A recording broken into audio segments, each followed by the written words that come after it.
Uh-huh. Amazing. It was. Well, it's a pleasure to be with you. Thank you for letting me hang out with you. Thank you for letting me hang out with you. I'm so excited. No, it's my honor. Tell me your name. Jolene Norman. Jolene Norman. Uh-huh. Okay, I got it. I just wanted to make sure they just had on my schedule J.O. Magazine. I wanted to know who the boss lady is. Yes, I've been doing the magazine now. It'll be 14 years coming up next year. So I've been doing 13 years. Joe out of Dayton, Ohio. So we have distribution with Books and Company and Books A Million. Wow, congratulations.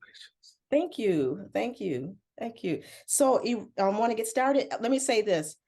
It's in my notes, but I love your music. I mean, I love all your songs.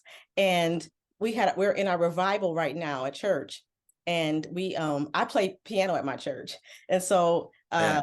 we did He'll Make It All Right last night at our revival. Oh, I love that. I love that. And Thank our you so much. yes, and our favorite song is our anthem at our church is Our God Is Awesome. Tell everybody I said thank you. I sure will. Come on, you're a musician. I try to be, yes. I love that. I love that. Yes, yes. Our pastor that was preaching was Dr. R.A. Williams. I don't know if you know him out of Los Angeles. Sure, he's a legend. Absolutely. Yes, okay. So go ahead and get started. Okay. On Joe Today, we welcome gospel superstar Charles Jenkins to celebrate his new EP, Gospel Music Changed My Life. For those of you who don't know the icon, he is celebrated hitmaker, label head, and indie music mogul with hundreds of millions of streams and views combined. He has combined Billboard #1s, Stellar Awards, Grammy recognitions, and Soul Train Award nominations, Dove Award nominations, BMI Top Songwriter Awards, and 2022 Billboard #1 Song of the Year for Gospel Airplay. Thank you for being with us today. Thank you for letting me in the door. It's an honor. Yes. I didn't get a chance to tell you. I also have a TV show called Joe Today. My co-host couldn't be here, and we air on Dayton CW in Dayton, Ohio. So Incredible. I love yes, to come hang out. yes, and WRCX, which one is a Black-owned TV station in over 1 million households in Dayton. So we're excited about that. Congratulations. That's incredible.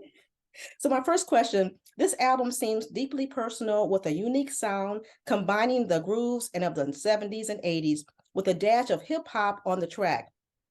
Is this EP a reflection of your early life in the church? And how did that inspire this new project? So I titled the album Gospel Music Changed My Life because when I was in the 9th grade, not too long before that, a handful of years, my father passed away and he was my hero and took me everywhere with him. I'm his namesake. And I was really devastated after that loss. And as a high school kid, I was trying to find my way, figure out what manhood actually was. And, I thought it was being a tough guy, mean mugging, doing whatever you wanted to do. And, I became, a professional school skipper and thought I was, I could do what I feel like. I would catch the bus to school, walk through the school, jump in my homeboy's stinking Lincoln Town car and hang out all day, having fun. And one day I was walking through the school, caught the bus to school, walking through, and some of the faculty of the school headed me off and did an intervention, challenged me on where I had been. And, you're going to throw your life away and you got great potential. And they gave me a hall monitor to make sure I would attend class, that I would have to check in with for every class. They gave me a tutor to make sure I was doing my homework. They gave me a guidance counselor to make sure I was thinking straight. And then for punishment, they put me in gospel choir. And so that's how I got into gospel music. And so, I hated it. I sat in the back with my arms folded, mean mugging, wasn't listening, would never sing. And one day the choir director came in and started playing the piano, never looked at the keys.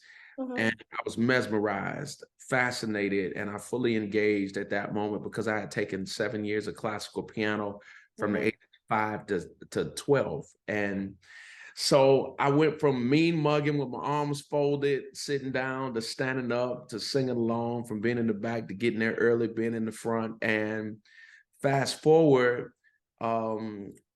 gospel choir is where I started to entertain and engage faith. I started listening to the lyrics of the songs, and we would go out and sing, and I would see how the music would impact people and touch people deeply.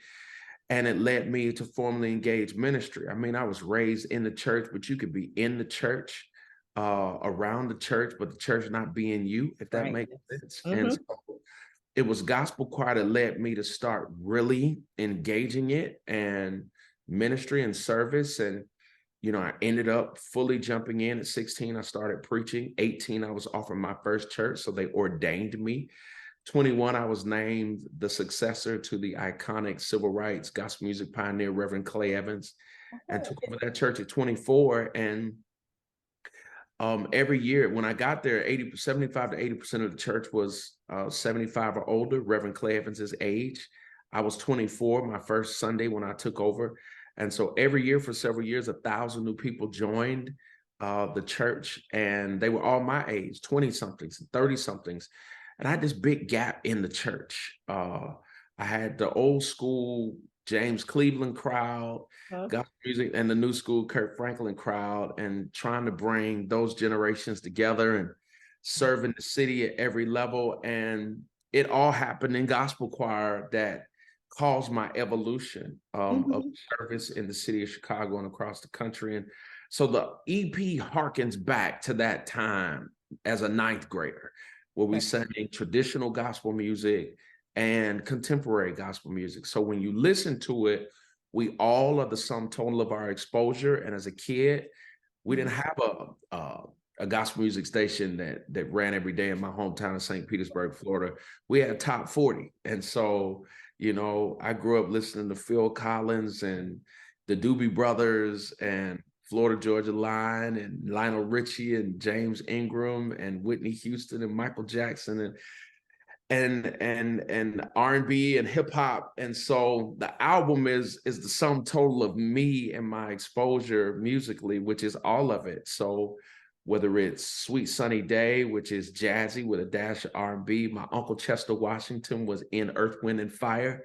So you hear a little bit of my R&B jazz influence. It's kind of 80-ish in my mind. Someday, the second track on the album is, you know, a feel-good celebration of the people we lost, but we will love them forever. Yes. I wanted to make an anthem that we could have to celebrate the loved ones who have gone on, but in an upbeat, feel-good kind of way. Even with tears in our eyes, I wanted to figure out a way, how could we put a smile in people's hearts? And so that's 80-ish. The Grace of God is a 70-ish, old school, Sunday morning church anthem that has some fresh 2023 twist on it.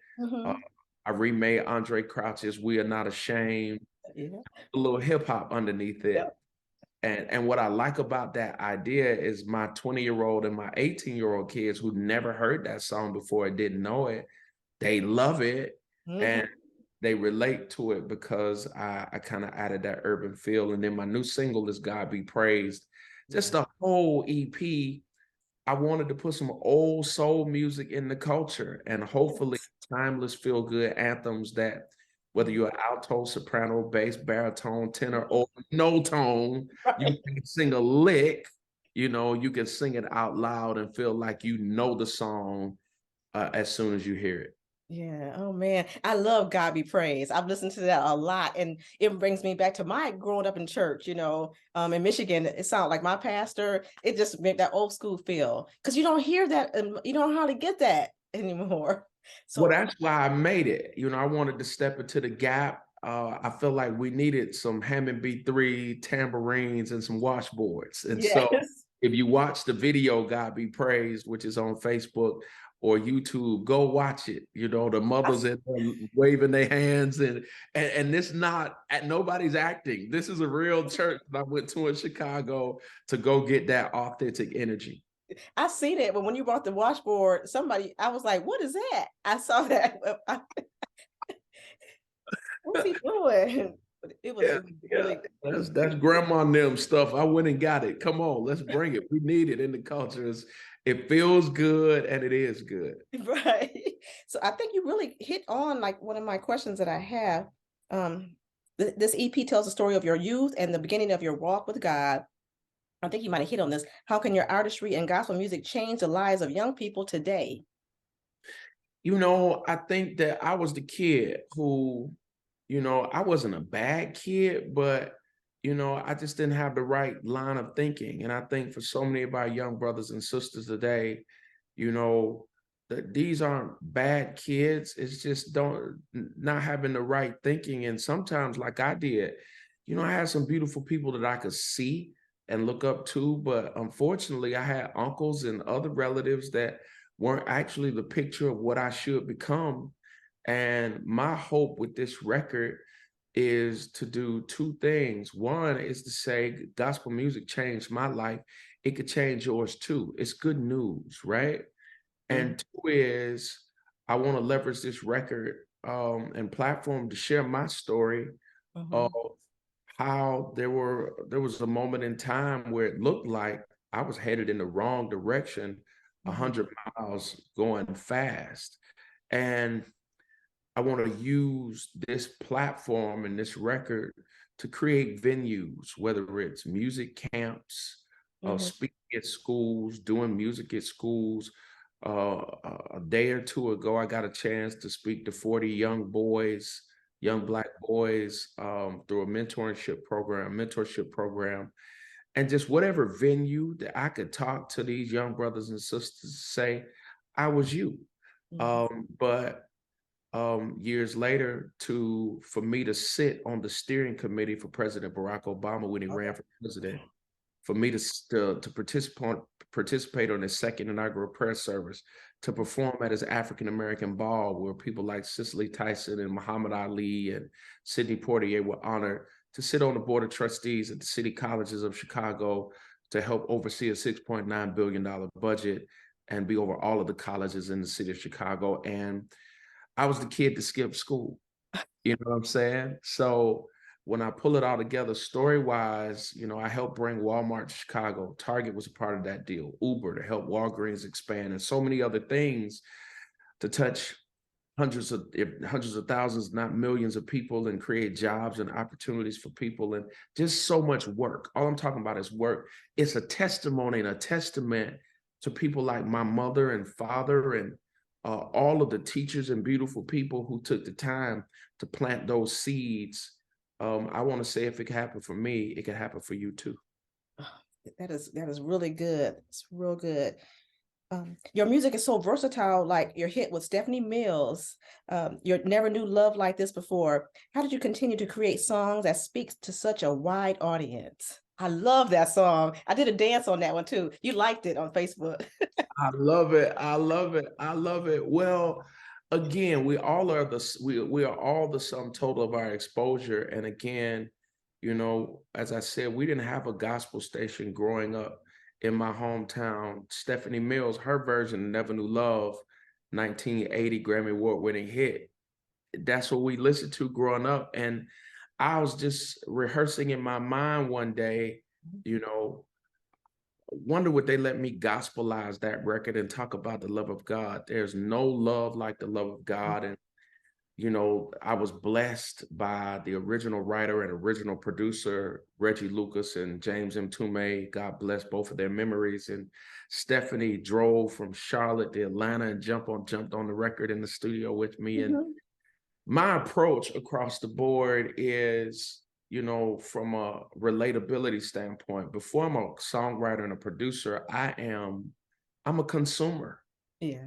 consumer, and not only a consumer, being a pastor for 20 something years, I've sat with people in the trenches Mm, at every level of life, whether it's losing a loved one or, people facing varying trials and tribulations, whatever you want to name. There's nothing nobody can tell me. I've seen it all. I've sat with people through all of it. So whenever I write music, I come to the table with those real life experiences. And so when people say, man, you wrote This Means War, and mhm, everybody can relate to it. Um, I wrote it in a moment when I was reflecting on the hundreds, if not thousands, of counseling sessions where I sat with people who were either fighting for something, fighting to get through something, or Mhm. fighting to get to something. And so I think the blessing of songwriting for me and writing records that have a wide appeal Mhm. is because I've sat with people with just about every single circumstance anyone can ever experience, both high highs and low lows. And so I bring that experience with my pen to the music business. Oh, man, that's awesome. That is great. This is one of your music. Who you collaborated with someone on your music, and I saw that Warren Campbell or someone helped you with it. Can you elaborate a little bit on that? How to get started with it? You know, with all of my music, I'm really blessed to work with some of the greatest producers in the world. And with this new EP, Gospel Music Changed My Life. You know, I want you to go listen to it. Like it's feel good, sing along records, and whether you could sing or not, you know, it's got your name written all over it. And I'm an upbeat person, and I think it's important to make music to lift God up, but to also lift people up. And Warren Campbell, who's like my brother, he is my mentor musically, and you know, it's a joy to be able to work with a friend that you can not just look at, but look up to. And, Mhm. you know, Warren, of course, created Mary Mary and has worked with so many of the greatest artists and musicians in the world. And quick Warren Campbell story, I called him one time years ago and I was like, bro, what you up to today? And he was like, man, I'm just running between my studios. I got Beyonce in Studio A and Alicia Keys in Studio B. And so that's who Warren Campbell is.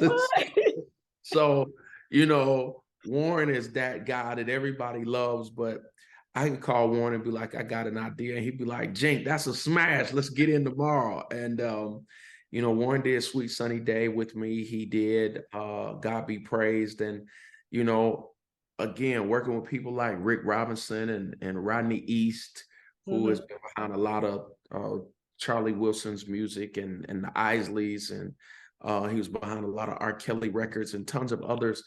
I did This Means War with Rodney. And, you know, when I walk in the studio with so many of these guys, I mean, they're all geniuses. And I love working with all of them. The Mhm. amazing thing about Warren, though, is, you know, I walk in the studio and he almost knows exactly what I want before I say it. And whenever I write a song, I hear all of the music. I know the instrumentation I want. I know the chord progressions, the feel, the movement. Like I know everything because God gives it all to me. But Warren is right there with me, lock in step. Marcus Hodge worked on this album with me. Mhm. He did Someday, The Grace of God, my remake of We're Not Ashamed. And Mhm. Marcus is a Grammy nominated um, producer and just a genius of a guy, extraordinary spirit. And, you know, it's always humbling. When I first started, you know, before Awesome, I couldn't get anybody to call me back when I was trying to get music made with producers. And I'm very blessed and fortunate now that they call me back. So it's a huge honor. You know, you had talked a little bit about your story about getting started at the awards. I can't think of the name of Urban City Awards, the one at Pastor Smith's church. And you were talking about how your start, about you didn't have a lot of money, and how you started Our God is Awesome with Tracy Artist. And I just remember those stories that you were talking about. It's kind of hard for people to just take that first step to get out there and make good music, because it's tough with, financially. You were talking about financially, you just didn't have a lot of money then. But now. Yeah, I mean, it costs anything, you know, we call it the music business. It's ministry, right? And Mhm. ministry means service, but business is when you're talking about products and services Mm. um, for money. I mean, to make music, it costs. You have to pay musicians. You have to pay for a studio. You have to pay to have the music mixed. You have to pay for it to be mastered. You have to pay lawyers for contracts to be drawn up. You have to pay for marketing. You have to pay for promotions. You have to pay to travel, to make appearances, to promote. You have to pay for social media. You have to pay to buy ads. That's what makes it business. Right. When you have to spend money for your product to be created, you have to pay for services to happen for you, and then good stewardship says you need a return. You have to make that money back. You know, a lot of times when we do dates, people want you to just come for free. It's ministry, yes. But when you spend all of this money making it, you'll be homeless if you don't have a return, to be able to take care of your family and to be able to pay the companies so they can have a quality of life, and to be able to keep doing it. It costs you. And so good stewardship says, you know, Jesus, we gave one talent, 1, 2, 1, 5. He didn't expect them to just put it in the hole and nothing come back. He came back and was like, what do you have to show for what I gave you? Jesus expected an ROI, a return on your investment. And for me to be able to do it, I was a big church pastor, but I didn't have the resources to be able to do the music business. And so I got a second job, and I worked early mornings and nights in between my service as senior pastor at Fellowship, because I believe that if you believe God has called you to something or called you to be in something, you've got to believe in it and in yourself enough to be willing to make your own investment in what you feel like you're called to do and called to be. And so I got a second job, and it's the sacrifice that is required for the success. And I would say to anybody, you know, it's if you can get somebody else to invest in you, congratulations. But don't be you got to be willing to do for you what you want other people to do for you. Oh, that's right. Amen. That's right. Can I have one more question? Time for one more question. Okay. Your videos. I love the video. You have one video with all the ladies on there. It's beautiful. You just have a lot of different women on the video. Now, who come up with the ideas for all your videos? Even like Stephanie Mills, the one with Stephanie Mills. You just have so many great videos. I watch them a lot. And you did you take dancing lessons for the one video you have? He'll make it all right. I mean, how do you do this? So the first song you're talking about is a song that I just released called The Soul of a Woman. Yes, the soul of a woman. That's beautiful. Thank you. I wrote it in honor of my mother. Again, my father passed away when I was 10, and I started thinking about everything my mother did as she put me and my brother on her back, raised us, put us in everything to culture us and develop us: piano, basketball, football, karate, swimming. She took us to church every time the doors were open, helped us to learn what it meant to be compassionate and serve. She took us to visit sick, visit seniors. She would take us to funeral homes. You know, let's go in here and see who died, and have us backs of people we didn't even know as they viewing their loved one. And you know, she taught us compassion and service and generosity, and we taking plates to seniors, chitlins and collard greens and fried chicken and mac and cheese and cornbread. And, you know, those who didn't have much, she taught us what it looked like to be that and do that. And, you know, I wanted to write a song to embody a thank you.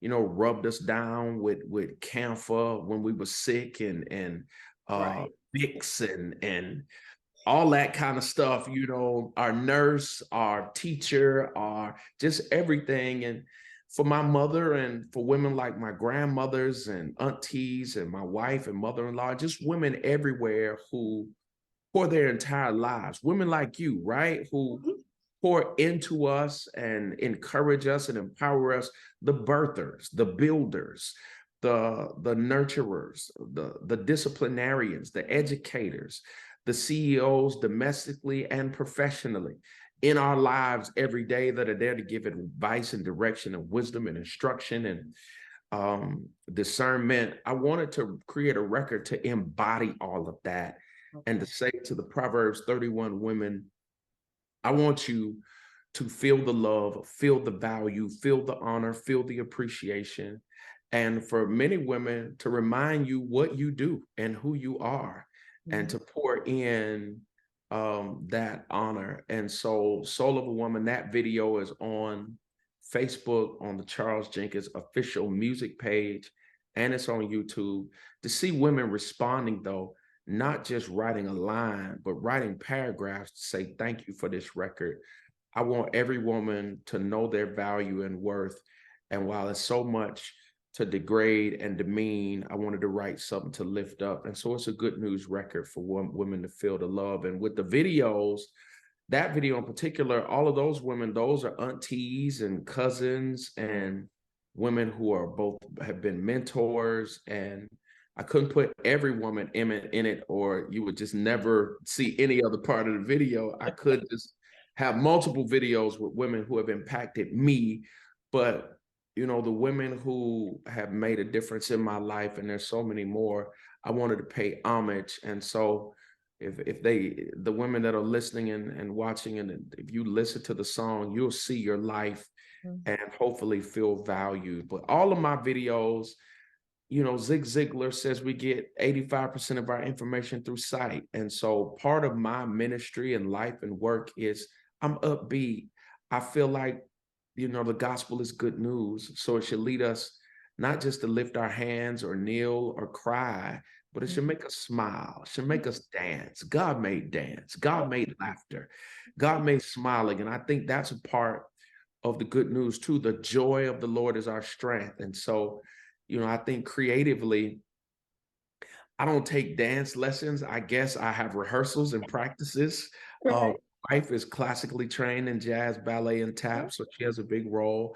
My daughters have been trained, and my oldest daughter has been trained with Debbie Allen and Misty Copeland, and I also wanted to make a lane for my kids, and not just my kids, but other kids in the culture, to know that you can have a space and a place in church with your faith, and there's room for you to use your creative gift in faith-based spaces.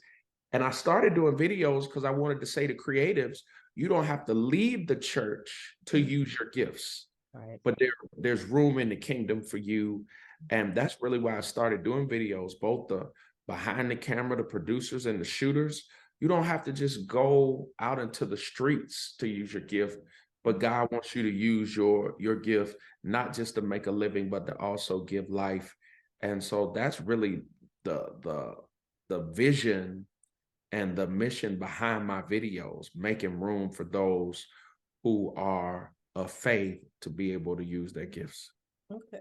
Thank you so much. Gospel music saved my life. Everybody go out, make sure you go out and grab it. I'm so excited. Thank you so much for spending time and talking with me today. You are my favorite gospel artist. I'm going to make sure I get to the Stellar Awards. I'm trying to be in media. Hope I, get that pass. I can see you there. And also you're going to be on our cover of Joe Magazine this year. Definitely excited about that, having you on the cover. I had Tracy Artis on the cover maybe about 9 years ago here. Incredible. Thank you. It has been an honor to be with you, and thank you for having me as your favorite. You got a lot of options. Yes. And gospel music changed my life. It's everywhere. Music is available, and Soul of a Woman. Happy Mother's Day to all of the mothers, and lots of love. Mama, grandmama, godmama, play mama, all of the mamas. Yeah. Thank you. Thank you so much. Have a great day. Thank you. I appreciate it.